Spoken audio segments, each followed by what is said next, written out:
Hello students, welcome to my YouTube channel. आज हम करने वाले हैं some basic concept of chemistry या फिर बोल सकते हो फिजिकल केमिस्ट्री का एक इंपॉर्टेंट टॉपिक आपको दिख ही रहा होगा। टॉपिक का नाम है नॉर्मेलिटीज। तो हमने इससे पहले वाली क्लास में मोलालिटी सारी कंसंट्रेशन टर्म्स को पढ़ा था। आज हम पढ़ने वाले हैं नॉर्मेलिटीज। यहाँ पर हम नॉर्मेलिटीज है उसके न्यूमेरिकल्स को कवर अप करेंगे। तो पहले पढ़ते कि नॉर्मेलिटी होता क्या है। First of all, what is normality? इसको रिप्रेजेंट करा जाता है एन से। किससे करा जाता है? एन। तो हम यहां पे लेते हैं दूसरा मार्कर नॉर्मेलिटी। पहले देखते हैं डेफिनेशन क्या बोलती है नॉर्मेलिटी की। Normality of solution, normality of solution is defined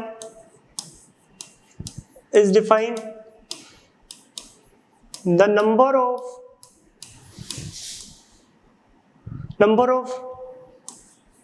gram equivalent of solute, gram equivalent of solute,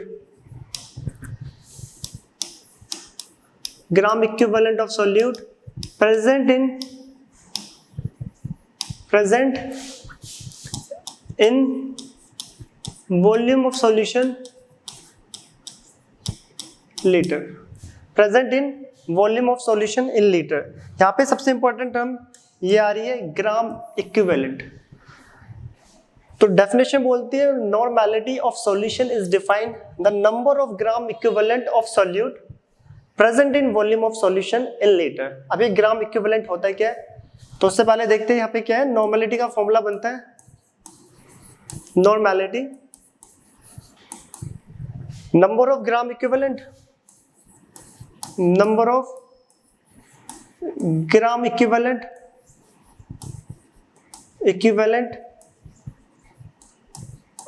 of solute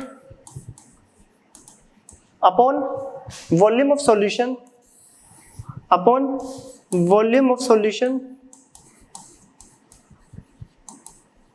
in litre. देखो नॉर्मेलिटी और मोलारिटी में सिर्फ ये फर्क है। वहां पे क्या होता था, number of moles of solute present volume of solution in litre, और यहाँ पर है number of gram equivalent of solute present volume of solution in litre. वहां मोल की बात होती थी, यहाँ पर ग्राम इक्विवेलेंट की। किसकी? ग्राम इक्विवेलेंट, इसका फॉर्मूला। अब ये ग्राम इक्विवेलेंट क्या होता है उससे पहले इसकी यूनिट देख लो। इक्विवेलेंट को EQ लिखते हैं और सॉल्यूशन लीटर में इक्विवेलेंट लीटर इनवर्स, या आप बोल सकते हो आप कैपिटल N से भी इसको रिप्रेजेंट करा जाता है। जनरली क्या N ही मिलेगा आपको हर जगह। N means normality. और कई बुकों में ये भी होता है कि EQ लीटर इनवर्स या फिर इक्विवेलेंट लीटर इनवर्स। और आप जनरली क्या लिखना, नॉर्मेलिटी की यूनिट N मींस नॉर्मेलिटी। अब आता है ये ग्राम इक्विवेलेंट है क्या, और इसको हम कैसे कैलकुलेट करेंगे, ये थोड़ा इंपॉर्टेंट है यहाँ पर। तो ग्राम इक्विवेलेंट होता है क्या, देख लो यहां पर कर रहे। जो ग्राम इक्विवेलेंट होता है, ग्राम equivalent of solute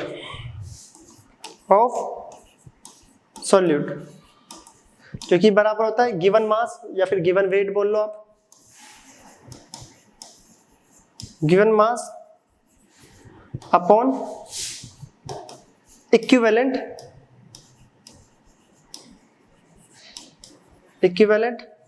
mass, given mass upon equivalent mass. Gram equivalent निकालने के लिए हम फॉर्मूला यूज करेंगे गिवन मास अपॉन इक्विवेलेंट मास। अब फिर यहाँ पे ये टर्म है कि इक्विवेलेंट मास होता है क्या है, इक्विवेलेंट मास होता है क्या है। तो अब हम इक्विवेलेंट मास निकालना सीखेंगे, क्योंकि इक्विवेलेंट मास आएगा तो ही हम नॉर्मेलिटीज को सॉल्व कर सकते हैं। तो अब हम सीखने वाले इक्विवेलेंट मास। तो 1 बाय 1 इक्विवेलेंट मास करते हैं नेक्स्ट स्लाइड पे। Equivalent mass, equivalent mass of acid. अगर हमें एसिड दे रहे हैं पहला, उसका इक्विवेलेंट मास निकालना है। तो एसिड का इक्विवेलेंट मास निकालने के लिए कि molecular mass of acid, molecular mass of acid upon basicity upon basicity.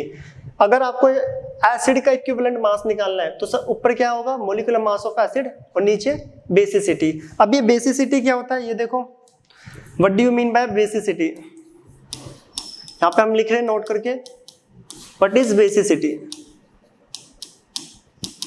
Basicity होता है द नंबर ऑफ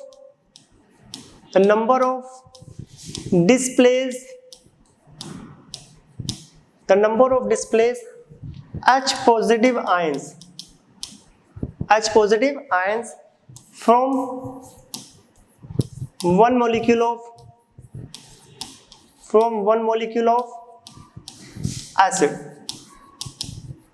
एसिड से कितने H पॉजिटिव आयन डिस्प्लेस कर रहे हैं, एक मॉलिक्यूल एसिड से कितने H पॉजिटिव आयन डिस्प्लेस कर रहे हैं, वो कहलाता है हमारा बेसिसिटी। फॉर एग्जांपल HCl कितना डिस्प्लेस करेगा, इसका बेसिसिटी नीचे लिखते हैं, इसका बेसिसिटी 1। एक दूसरा एग्जांपल H2SO4 कितने H प्लस आयंस को डिस्प्लेस करेगा, 2, तो इसका बेसिसिटी 2 आ जाएगा। H3PO4 phosphoric acid, basicity 3।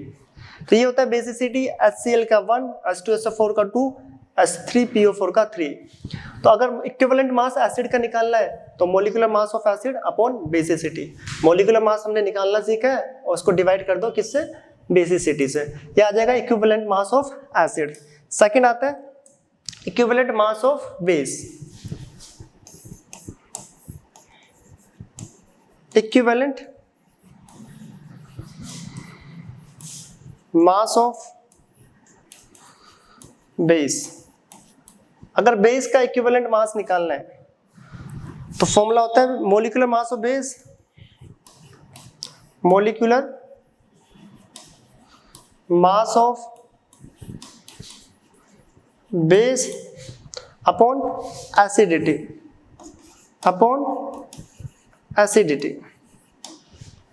अब एसिडिटी क्या होता है, ये बेसिसिटी का अपोजिट है। बेसिसिटी में एसिड से कितने H पॉजिटिव आयन डिस्प्लेस होते हैं वो बेसिसिटी, और एसिडिटी होता है बेस से कितने OH आयन डिस्प्लेस होंगे, बेस से कितने OH आयन डिस्प्लेस्ड होंगे। एग्जांपल देखो यहाँ पे नोट करके कि एसिडिटी का मतलब,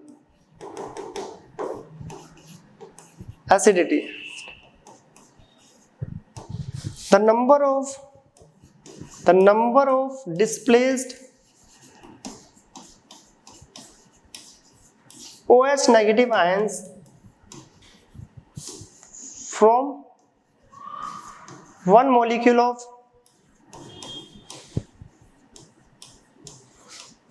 base। एक मॉलिक्यूल बेस से कितने OH आयन डिस्प्लेस्ड हो रहे हैं। फॉर एग्जांपल सोडियम हाइड्रोक्साइड कितने OH देगा, तो इसकी एसिडिटी होगी 1। एक OH को डिस्प्लेस करेगा क्योंकि एक सोडियम में ब्रेक होता है और एक OH नेगेटिव। अगर मैं दूसरा एग्जांपल लूँ CaOH ट्वाइस, तो बताओ यहाँ पर कितने OH हैं, 2, तो इसकी एसिडिटी 2, तो इट इज एक्सेट्रा। तो इस टाइप से हम निकाल सकते हैं इसकी एसिडिटी। तो ये इक्विवेलेंट मास एसिड था, ये इक्विवेलेंट मास बेस। अब आता है इक्विवेलेंट मास ऑफ सॉल्ट। अगर हम थर्ड देखें, थर्ड आता है इक्विवेलेंट मास ऑफ सॉल्ट। कैसे निकालेंगे हम सॉल्ट का equivalent mass, equivalent mass of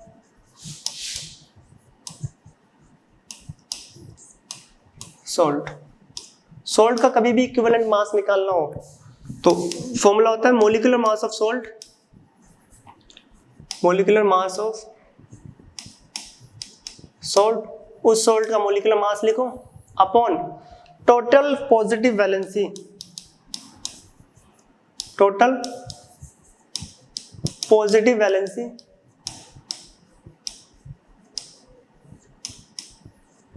of metal. Metal cation बोल रहे हैं मेटल, तो उस सॉल्ट में प्रेजेंट जो मेटल है उसकी पॉजिटिव वैलेंसी टोटल, उससे डिवाइड। तो इस फॉर्मूले से निकालेंगे हम equivalent mass of salt. Next आ रहा है equivalent mass of oxidising agent, fourth equivalent mass of oxidising agent. इसका फॉर्मूला होता है molecular mass of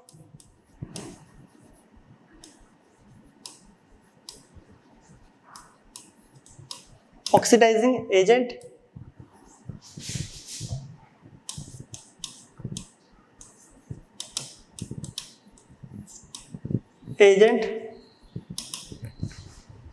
divided by total number of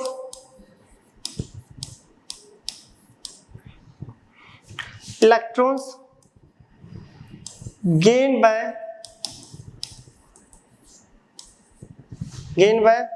one molecule of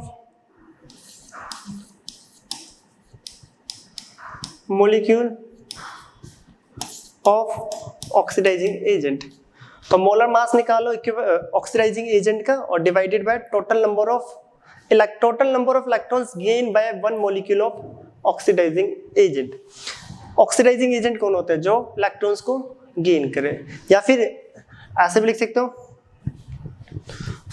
total number of oxidation state change पर molecule. ठीक है, divide में या तो total number of electron gain कर लो या फिर total number of oxidation number change, कितनी ऑक्सीडेशन चेंज हो रही है पर मॉलिक्यूल, उससे आप डिवाइड कर लो। तो ऐसे भी निकाल सकते हो equivalent mass of oxidising agent का। अब इक्विवेलेंट मास रिड्यूसिंग एजेंट की अगर हम बात करें, fifth equivalent mass of reducing agent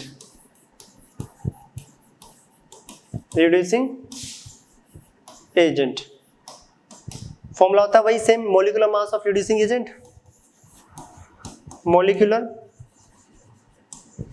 mass of reducing agent upon reducing कौन होगा? जो लॉस करेगा इलेक्ट्रॉन को। Total number of electrons lost by one molecule of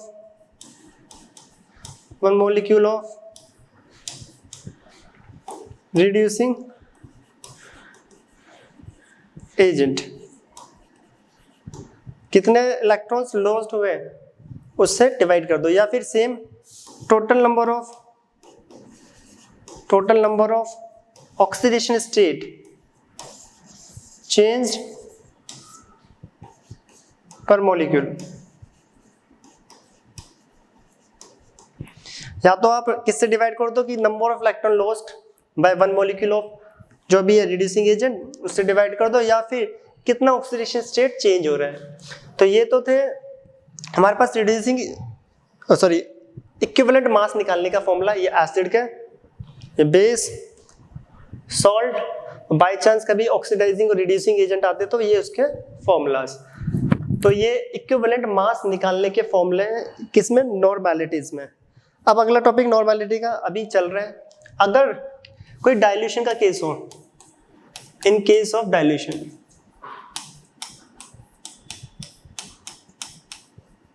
जैसे M1V1 इक्वल टू M2V2 पढ़ के आए, similarly in case of dilution तो यहां पे फॉर्मूला होता है N1V1 equal to N2V2। Suppose ये हमारे पास एक कंटेनर है, इसके अंदर हमारे पास है volume 500 ml volume and normality is equal to 2n। आपको बोला जाए इसमें 200 ml वाटर मैं ऐड कर दूं तो वाटर कितना हो गया जो कि वॉल्यूम है, अब हो चुका है वॉल्यूम 700। कितना हो गया 700। तो बोल जाए कि बताओ नई नॉर्मेलिटी कितनी होगी, तो ये होता है डाइल्यूशन केस। तो इस केस में हम यूज करते हैं N1V1 equal to N2V2। Molarity में भी था same, M1V1 equal to M2V2। एक होता है हमारे पास नॉन सॉल्यूशन जो हमें पता है, जिसकी सारी वैल्यूज पता है, सेकंड को बोलते हैं हम अननोन सॉल्यूशन, अननोन सॉल्यूशन, जो कि हम प्रैक्टिकल्स में भी यूज करते हैं। डाइल्यूशन के केस में ये फॉर्मूला यूज होगा, इसे नोट कर लो, इंपॉर्टेंट है। अब आता है रिजल्टेंट नॉर्मेलिटीज।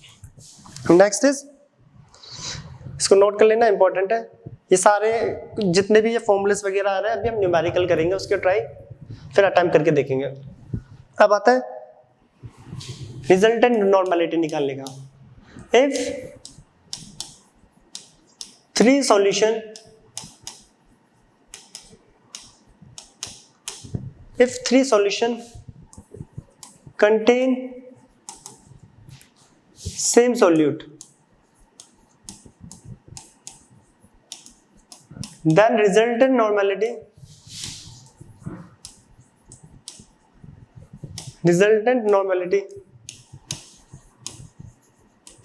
is 3 सॉल्यूशन के पास सॉल्यूट सेम है, तो बताओ रिजल्टेंट नॉर्मेलिटी क्या होगी। हमने मोलारिटी के लिए भी करा था, उस केस में होता है N1V1 plus N2V2 plus N3V3 is equal to NR और सभी वॉल्यूम का सम, सभी वॉल्यूम का सम। ये इंपॉर्टेंट फॉर्मूला है। सेम मोलारिटी में था M1V1, M2V2, M3V3, MR, V1V2 and V3, sorry V3, ठीक है। तो NR यहां पे क्या है, रिजल्टेंट नॉर्मेलिटी। NR क्या है यहाँ पे, रिजल्टेंट नॉर्मेलिटी। इस पे न्यूमेरिकल आते हैं, इंपॉर्टेंट है बहुत ज्यादा, ठीक है। इसे नोट रखना, याद रखना, एग्जाम में क्वेश्चन पूछे जाते हैं एंट्रेंस वगैरह में। ये रिजल्टेंट नॉर्मेलिटी या रिजल्टेंट मोलारिटी के लिए है, यही फॉर्मूला होता है। मोलारिटी में सिर्फ M आ जाएगा, M1, M2, M3, MR, और नॉर्मेलिटी में N1, N2, N3, ठीक है। बाकी सब कुछ सेम है। अब आता है अगला कि मोलारिटी और नॉर्मेलिटी में क्या रिलेशन है, मोलारिटी एंड नॉर्मेलिटी में क्या रिलेशन है, ये हम देखते हैं और चेक करते हैं कि क्या क्या रिलेशन है इन सब के बीच में। तो टॉपिक है हमारा, इसे नोट कर लेना। टॉपिक आता है relation between molarity and normality. Topic है रिलेशन बिटवीन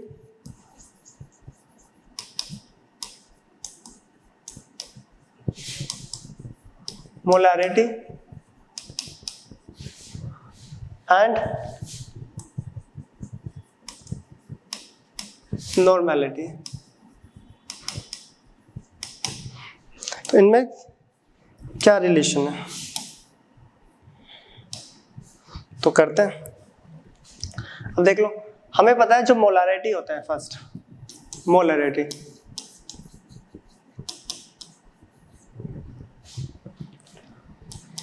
वो होता है given mass upon molar mass, volume of solution litre, जो कि मोलर मास पूरा लिख देता हूँ। ये लो, मोलर मास बोल रहे हैं या मोलिकुलर मास, इसे मोलर मास बोल रहे हैं, ठीक है। डिवाइडेड बाय वॉल्यूम होता है, जो कि इधर जाके ये वॉल्यूम ऑफ सॉल्यूशन लीटर। ये हमें पता है, हम पढ़ के आए हैं पहले मोलारिटी में। अब देखो मोलारिटी इनटू में मोलर मास बोल लो या मोलिकुलर मास, ठीक है। Molecular mass is equal to होता है, इज इक्वल टू, सही से देखना यहाँ पर, number of gram of solute, number of gram of solute present volume of solution in litre, जो कि किसके बराबर होता है, strength. Number of gram of solute, number of gram of solute present volume of solution litre, strength होता है। तो number of gram of solute given mass solute क्या है, volume of solution in litre, किसके बराबर है, स्ट्रेंथ। तो ये किसके इक्वल आ गया, स्ट्रेंथ के, किसके इक्वल आ गया, स्ट्रेंथ। ये इक्वेशन फर्स्ट, ठीक है। तो यहाँ पे देखो स्ट्रेंथ बराबर होता है molarity into molecular mass. Similarly अगर मैं किसका नॉर्मैलिटी का देखूं, नॉर्मैलिटी, तो नॉर्मैलिटी अभी अभी हम पढ़ के आए यहाँ पर,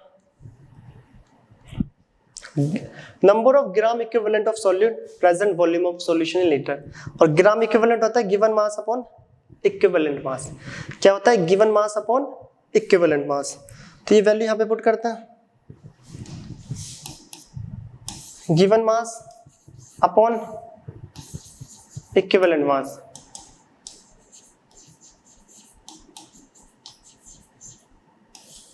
आप इसे देखो, मैं दोबारा बता रहा हूँ, मोलिकुलर मास बोल रहा हूँ या मोलर मास, ठीक है। कुछ बुकों में मोलिकुलर मास होता है, कुछ में मोलर, इस टर्म में। तो ये molarity into molecular mass is equal to strength.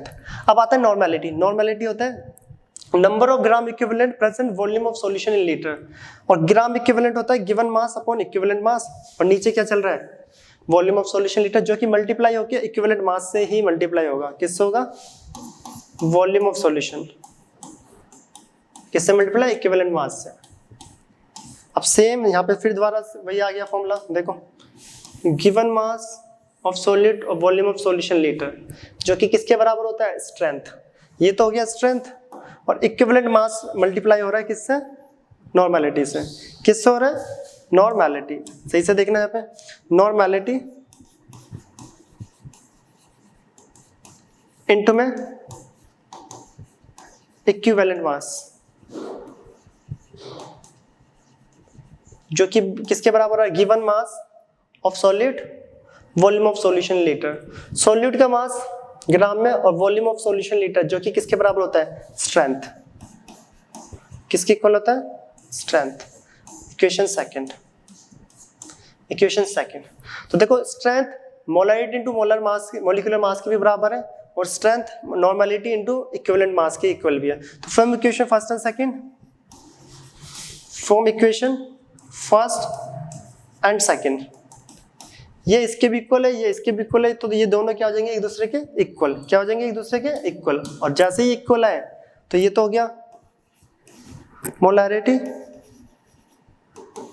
Into में molecular mass,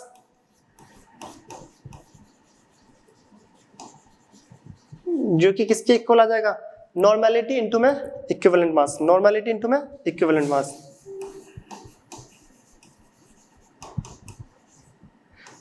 equivalent mass, equivalent को इक्यू लिख रहा हूं, चलो पूरा ही लिख दें, इक्विवेलेंट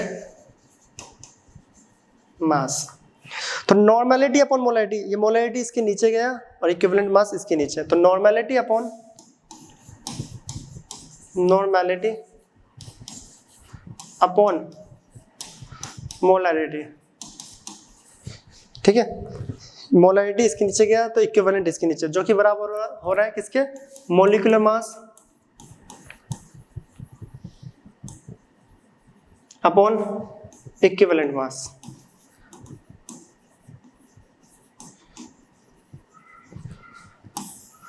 जो कि किसके इक्वल होता है, ये होता है n के बराबर। किसके, n फैक्टर, किसके, n फैक्टर, n बोल लो n फैक्टर बोल लो। तो देखो normality upon molarity is equal to molecular mass upon equivalent mass, this is equal to n is n factor. ये जो आगे क्वेश्चन आना भी है बहुत, ये जो बहुत आगे क्वेश्चन आएगा भी। और यहाँ से अगर देखा जाए तो नॉर्मैलिटी बराबर हो गया, नॉर्मैलिटी बराबर हो गया, नॉर्मैलिटी इक्वल मोलैरिटी इनटू में n फैक्टर, मोलैरिटी इनटू में n फैक्टर। इस पे भी न्यूमेरिकल आते हैं, ये याद रखना है, फॉर्मूलेस बहुत इंपॉर्टेंट है, एग्जाम में न्यूमेरिकल आते हैं। तो नॉर्मैलिटी अपॉन मोलैरिटी बराबर होता है molecular mass upon equivalent mass, this is equal to n factor.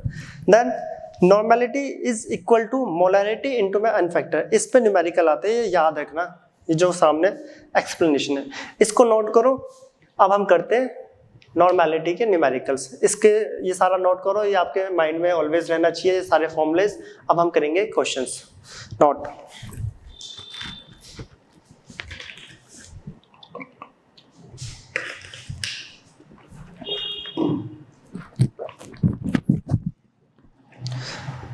तो करते हैं हम न्यूमेरिकल करने से पहले एक बार और देख लेते हैं। हमने यहाँ पर देखा पहले नॉर्मेलिटी, जो कि gram equivalent of solid upon volume of solution litre होते हैं, और ग्राम इक्विवेलेंट होता है given mass upon equivalent mass. इसके बाद हमने इक्विवेलेंट मास निकालना सीखा acid, base and salt, oxidising agent and reducing agents का। Now N1V1 is equal to N2V2, dilution के केस में ये फॉर्मूला याद रखना।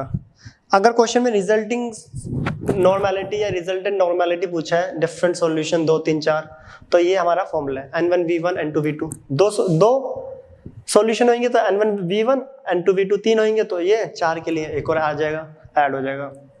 इसके बाद हमने रिलेशन सीखा नॉर्मेलिटी और मोलैरिटी, जो कि ये very important points. Normality upon molarity is equal to molecular mass upon equivalent mass, this is equal to N, and capital N is equal to M into N, ये इससे ज्यादा जाकर multiply हो जाएगा N फैक्टर से। तो करते हैं सॉल्व, ठीक है। पहला न्यूमेरिकल आ रहा है,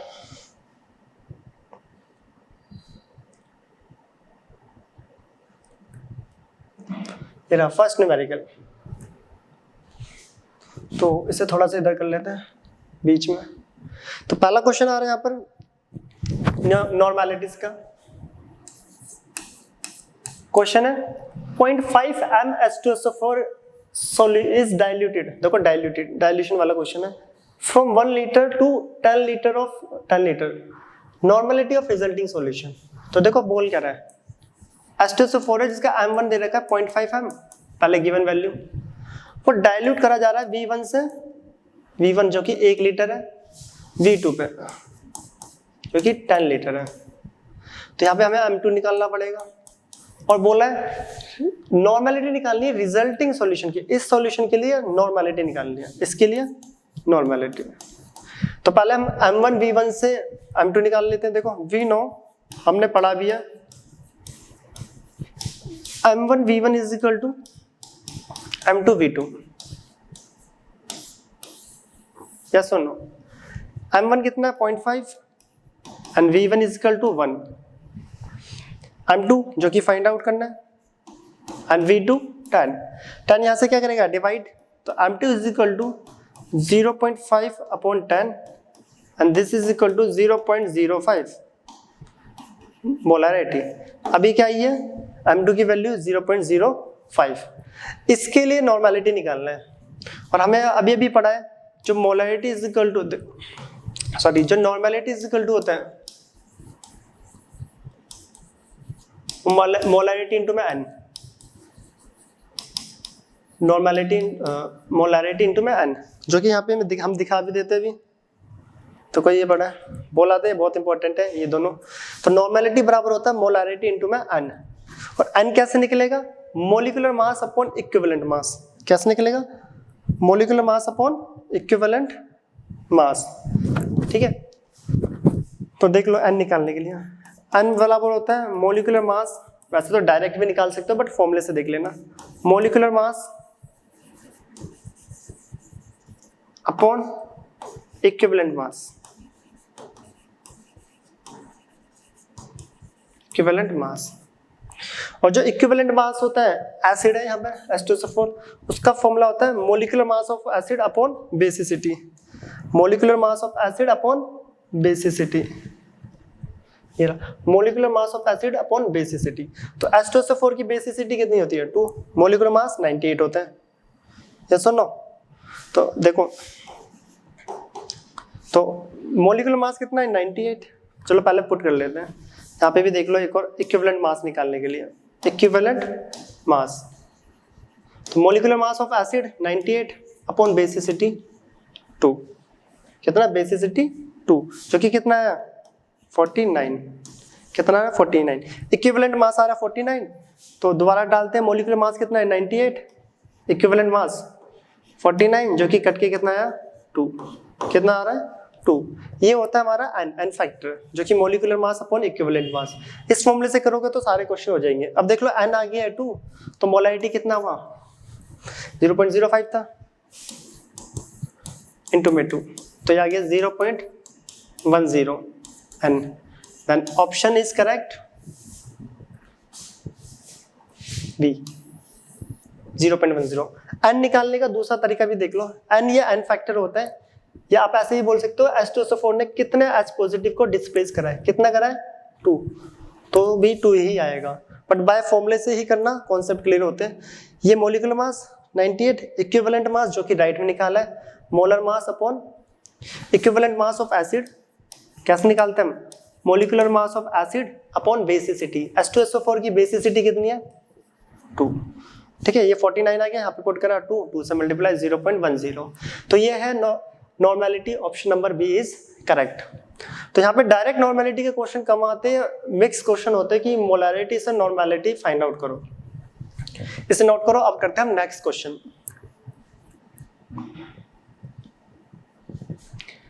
नेक्स्ट क्वेश्चन है 3 solution of HCl having normalities. 3 solution है, पहले की 12N, 6N and 2N are mix to obtain a solution of, तीनों को मिक्स कर रहे हैं, भाई रिजल्टेंट वाला क्वेश्चन हो गया N1V1 N2V2 4N normality, which among the following volume ratio is correct. अच्छा, ऐसा वॉल्यूम नहीं दे रखा, वॉल्यूम का रेशियो पूछा कौन सा करेक्ट इनमें से। तो चलो स्टार्ट करते हैं सॉल्यूशन। तो हमें N1 दे रखा है 12N, N2 6N, N3 2N और रिजल्टेंट NR 4N, ठीक है। तो पूछा इनमें से कौन सा करेक्ट है, तो क्या हमें पता है जिसका फॉर्मूला होता है, कैसे चेक करेंगे कौन सा वॉल्यूम करेक्ट है, तो 1 by 1 पुट करके देख लो, जिसका रिजल्टेंट 4 आ गया वही आंसर करेक्ट है। हमें पता है formula N1V1 plus N2V2 plus N3V3 is equal to NR V1 plus V2 plus V3, ठीक है। NR जिसका 4 हो गया उसका आंसर करेक्ट है। तो देखो N1 कितना है 12, V1 कितना है, पहला ऑप्शन पुट कर रहे हैं हम, तो मैं पहला लिख दूं यहाँ पे, V1 कितना है 1 प्लस N2 कितना है 6, V2 कितना है वॉल्यूम 2, मेरा V1 V2 V3 1 plus N3 2 and volume 5 equal to NR, और इन सब का वॉल्यूम कितना है 1 1 1 प्लस 5, तो 12 बन जाए 12 plus 6 plus 10 is equal to 7 NR, तो 7 हो जाएगा ना 5 6 7, तो 7 डिवाइड में हुआ ये कितना है 12 6 18 10 28 is equal to 7 NR, resulting कितना आ रहा है 7 4 जा 28, तो NR आ रहा है 4, तो पहला करेक्ट है, पहला ऑप्शन करेक्ट। सेकंड भी पुट करके देखते हैं क्या सेकंड करेक्ट है या नहीं, चेक करने के लिए, ठीक है। आंसर इसका फर्स्ट। तो अब 1 by 1 पुट करते हैं, इसमें देख लो सेम फॉर्मूले में, तो N1 कितना है 12 और वॉल्यूम कितना है 1, 12 इंटू 1 इसी फॉर्मूले में पुट कर रहे हैं, ठीक है। N2 कितना है 6 इंटू में 2 प्लस 2 इंटू में 6, ठीक है, 2 इंटू में 6 is equal to NR 1 plus 2 plus 6, ये लो ब्रैकेट लगा लो, ठीक है। तो 12 प्लस 12 है ना, 12 6 to 12 2 6 12 is equal to 9 NR, तो 36, यहाँ पे भी 4 आ रहा है, 9 4 जा 36, एक मिनट, 9 4 जा 36, NR इसमें भी क्या आ रहा है सेम, एक बार देखते हो ना, गलत तो नहीं पुट कर दिया, 1 2 6 9, ठीक है, 12 12 12 4, इसमें भी 4 आ रहा है, इसका सेकंड ऑप्शन भी करेक्ट है, तो इसे पूरा करके देखते हैं क्या थर्ड भी करेक्ट आ रहा है क्या, यस, क्वेश्चन ही गलत है। थर्ड पार्ट देख लो, थर्ड पार्ट क्या है, N1 कितना है 12 इंटू में 2 प्लस 6 इंटू में 1 प्लस 12, कौन सा करते हैं ना, 6 इंटू 1, ठीक है, एंड 2 इंटू में 9 equal to NR 2 plus 1 plus 9, 1 plus 9, तो कितना आ रहा है 24 plus 6 plus 18 is equal to 9 10 12 NR 24 24 48, इसमें भी 4 आ रहा है, तो ये आ रहा है 4, ये ऑप्शन भी करेक्ट है, शायद क्वेश्चन ही गलत है। चलो अब लास्ट ऑप्शन करते हैं। देखो इसमें भी रिजल्टेंट 4 आ रहा है, पहले में, दूसरे में भी रिजल्टेंट 4 आ रहा है, तीसरे में भी रिजल्टेंट 4 आ रहा है, चौथे में ट्राई करते हैं। तो चौथे का पुट करते हैं कहाँ पर, नेक्स्ट स्लाइड पे, क्या क्या वैल्यू है, वॉल्यूम 1 2 4, तो देख लो N1 12 इंटू में 1, 12 इंटू में 1 प्लस 6 इंटू में वॉल्यूम 2, देख लेते हैं क्वेश्चन गलत है यानी। नेक्स्ट 2 इंटू में 4 equal to NR V1 V2 V3 1 plus 2 plus 4, यही है ना 1 2 4, हाँ ठीक है। तो सॉल्व करते हैं, 12 plus 12 plus 8 is equal to 5 6 7, कहीं ये भी करेक्ट आ रहा हूँ, 12 12 24 और कितने हुए 8 32, नहीं ये नहीं आ रहा 4, ये आ रहा है NR इज इक्वल टू 32/7, 7 4 जा 28, 4 कितना जा 4 बचा ना, 7 5 जा 35, चलता जाएगा आगे, 5 0 7 7 जा 49, 7 4 जा 28, 4 0, ठीक है, 7 5 जा 35 5 0, तो ये आ रहा है इसकी नॉर्मेलिटी। 3 ऑप्शन करेक्ट है, चौथा इनकरेक्ट है। तो क्वेश्चन का ये क्वेश्चन यहाँ पे गलत है, या तो आप इसमें more than one answer type है, फर्स्ट सेकंड और थर्ड करेक्ट है और फोर्थ इनकरेक्ट है, क्योंकि देखो इन तीनों का रिजल्टेंट 4 आ रहा है। या फिर आप बोल सकते हो कि आपसे पे जो करेक्ट एरिया पे क्या लिखा होना चाहिए, इनकरेक्ट। तो इनकरेक्ट कौन सा है, चौथे वाला, और करेक्ट कौन सा है, फर्स्ट सेकंड एंड थर्ड, ठीक है। इसे आप more than one answer type में करोगे तो फर्स्ट सेकंड थर्ड करेक्ट है, और अगर आपको एक ही आंसर देना तो कौन सा इनकरेक्ट है, ऐसा मिलेगा ये क्वेश्चन। तो यहाँ पे मिस प्रिंटिंग है क्वेश्चन में। नेक्स्ट करते हैं, ये इंपॉर्टेंट है, देखो रिजल्टेंट का क्वेश्चन आता है एग्जाम में, ये वेरी इंपॉर्टेंट।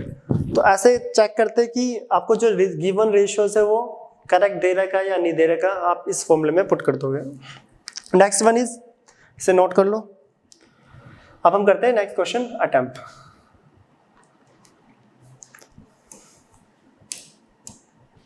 नेक्स्ट क्वेश्चन आ रहा है यहाँ पर, the volume of 2 HCl solution A and B, this and this, इतनी नॉर्मेलिटी दे रखा है, to be mix to preparation 2 litre, ठीक है, ऑफ देन।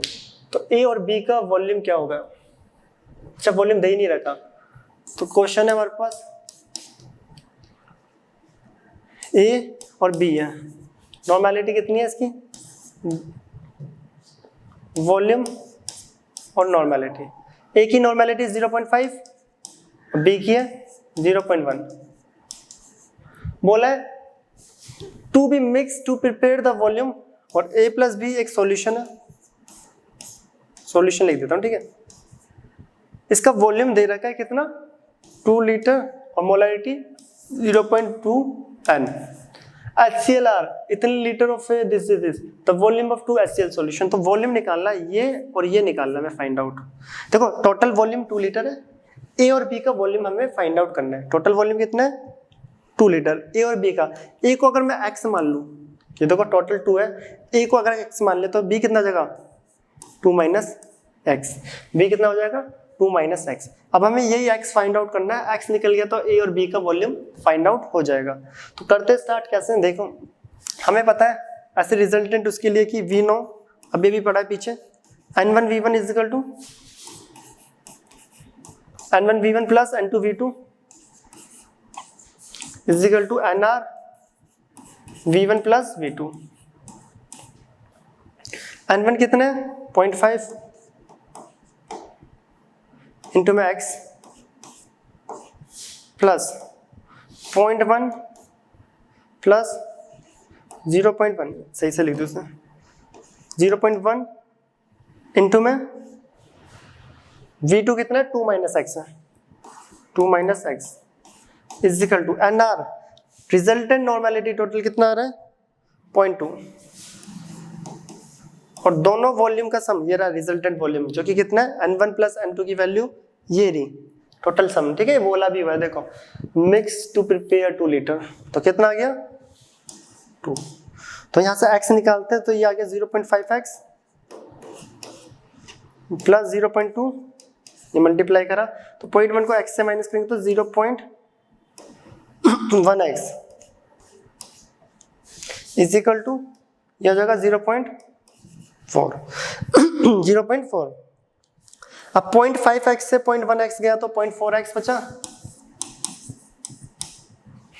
ठीक है इसमें से इसको हमने माइनस कर दिया, ये वैल्यू उधर जाके माइनस करेगी 0.4 से 0.2 माइनस करा तो 0.2 बचा और x is equal to 0.2 upon 0.4 point से पॉइंट कट 1/2 जो कि आ रहा है 0.5 x तो 0.5 है मतलब पहले का जो वॉल्यूम है 0.5 x कितना आ गया a का वॉल्यूम 0.5 a जो आ रहा है वो आ रहा है 0.5 लीटर। b चेक करते हैं b कैसे निकलेगा 2 में से 0.5 माइनस कर दें b का वॉल्यूम आएगा 2 माइनस 0.5 यह आ गया 1.5 लीटर। तो a आ रहा है हमारे पास 0.5 एंड b आ रहा है 1.5 तो ऑप्शन देख लो a 0.5 एंड b 1.5 पहला ही ऑप्शन है। a कितना आ रहा है 0.5 एंड b इज 1.5 ये भी रिजल्टेंट वाले से न्यूमेरिकल आया है इसमें वॉल्यूम गिवन नहीं था यहाँ वॉल्यूम निकालना था। पिछले वाले क्वेश्चन में जो लास्ट करा था उसमें वॉल्यूम का रेशियो चेक करना था कौन सा वाला करेक्ट है। नेक्स्ट क्वेश्चन अच्छे थे। नेक्स्ट आ रहा है what is the normality of 1m S3PO4 solution. ये तो इजी सा है नॉर्मेलिटी निकालनी है जो मोलरिटी कितना है 1m S3PO4 सॉल्यूशन। तो नॉर्मेलिटी का फॉर्मूला है रिलेशन पढ़ा था हमने मोलरिटी इनटू एन फैक्टर। देखो मोलरिटी कितनी है 1 एन फैक्टर कितना है S3PO4 का कितने डिस्प्लेस करेगा 3 तो एन फैक्टर 3 है। या पैसे निकाल लिया करो हर बार फॉर्मूले से एन इज इक्वल टू होता है मॉलिक्यूलर मास तब भी वही आएगा अपॉन इक्विवेलेंट मास और इक्विवेलेंट मास जो होता है वो होता है इक्विवेलेंट मास बराबर एसिड का मॉलिक्यूलर मास ऑफ एसिड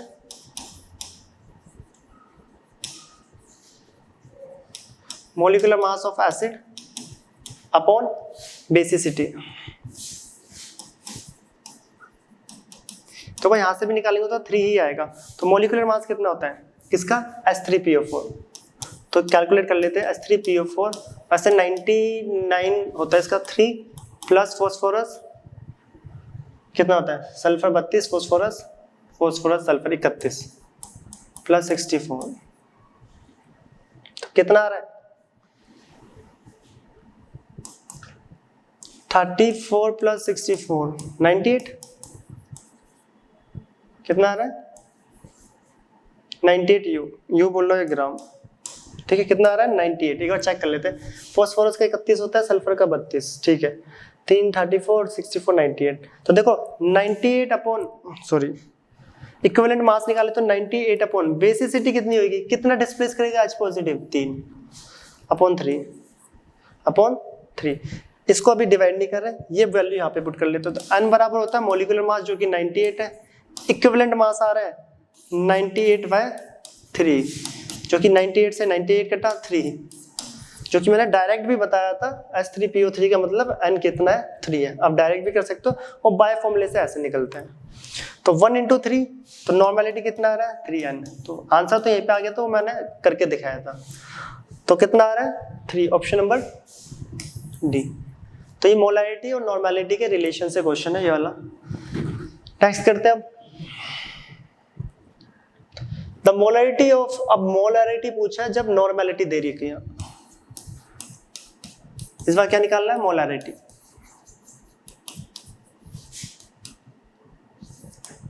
और नॉर्मेलिटी कितना दे रखा है हमें, 0.2।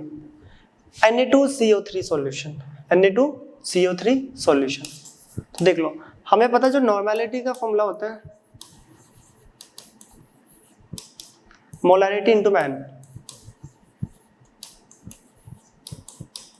और N अभी भी बताया, N जो होता है मोलिकुलर मास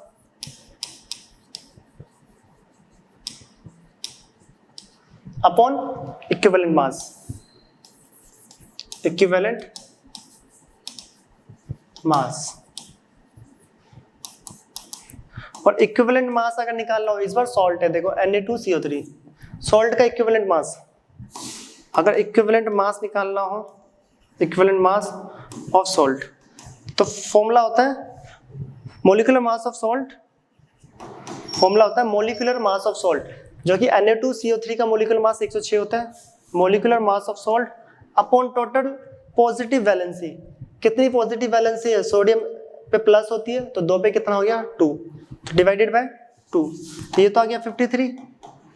इसको यहाँ पे पुट कर दो इक्विवेलेंट मास को। देखो मोलिकुलर मास कितना है, 106, और इक्विवेलेंट मास सोल्व करके 53 आ रहा है, जो कि 2 ही आ गया। डायरेक्ट भी निकाल सकते थे, टोटल पॉजिटिव वैलेंसी कितनी है, 2, वही होता है N। ये आ गया N2। तो हमें यहाँ पे फाइंड आउट करना है मोलैरिटी। तो मोलैरिटी बराबर देखो क्या आया, मोलैरिटी बराबर आ गया, ये N नीचे जाके divide N upon N। N कितना है, 0.2, ये आ रहा है 2, तो पॉइंट हटाया 10, 2 से 2 कट, 0.1। ठीक है ना, ठीक है। तो ऑप्शन सी 0.1, तो option number is C is correct. तो इस बार देख लो, यहाँ पर हमें मोलैरिटी निकालना था, तो कई बार नॉर्मेलिटी पूछते हैं। बस आपको फॉर्मूला पता होना चाहिए, एन निकालने के लिए फॉर्मूले से करना कभी गलती नहीं होती, शॉर्टकट मारोगे थोड़ी बहुत गलती हो जाएगी। नेक्स्ट करते हैं, 1 litre of solution containing 490 gram of sulphuric acid is diluted to 10 liter with water. What is the normality of resulting solution? Normality पूछिए, resulting solution क्या क्या गिवन है, देखो V1 1 लीटर जिसका गिवन मास है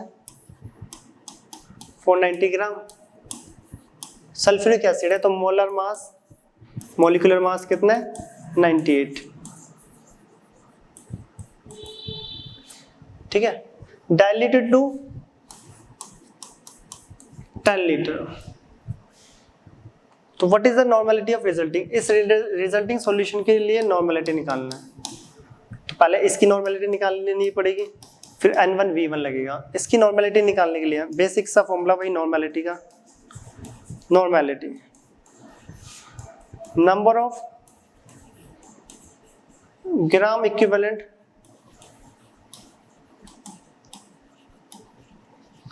of solute upon volume of solution litre. ये formula हमने पढ़ा है नॉर्मेलिटी का। और ग्राम इक्विवेलेंट जो होता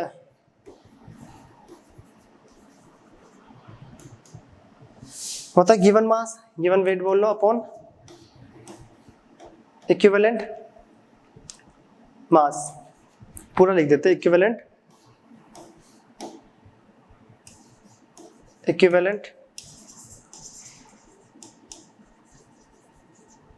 और इक्विवेलेंट मास का भी फॉर्मूला होता है इक्विवेलेंट मास, क्योंकि यहाँ पे क्या है, एसिड। तो यहाँ पर देख लो इक्विवेलेंट मास ऑफ एसिड क्योंकि फॉर्मूला होता है molecular mass of acid, sulphuric acid है, मोलिकुलर मास 98 है। और बेसिसिटी, H2SO4 की बेसिसिटी कितनी होती है, तो यहाँ पे बताओ H2SO4 की बेसिसिटी कितनी है, 2, ये आ गया 49।